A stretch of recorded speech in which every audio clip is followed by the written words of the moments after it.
Gwerra jew battalja dejjem tnissel taqtih il-qalb u l-assedju l-kbir li esperjenzat Malta mijiet ta' snin ilu ma kienx eċċezzjoni.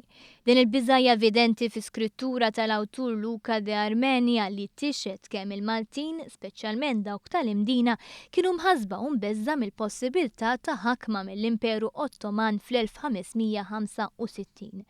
De Armenia kien il-mibgħut li l-Kunsill tal-Imdina batant il-Gran Mastru La Valette fil-Birgu. Dan meta raw il-flotta Ottomana mingħajr tuffieħa.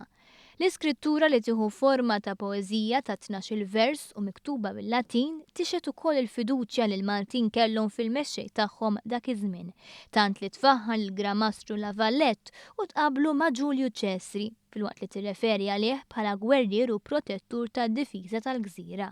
L-Arkivist Nazzjonali Charles Farrugia spjega kif din il-poeżija li nstabet mir-riċerkatur Carmel Sammut ma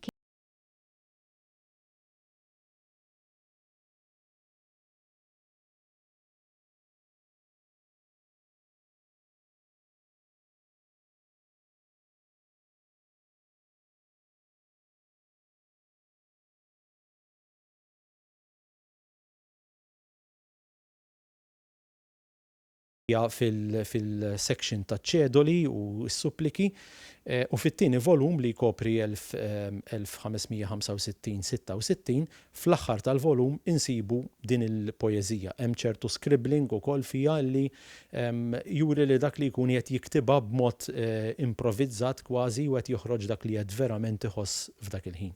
Fis-sena li pajjiżna qed ifakkar l-450 sena mill-assedju l-kbir għaddejja riċerka bħala parti mill-attivitajiet kitbiet u produzzjoni maħsuba biex ifakkru l-avveniment.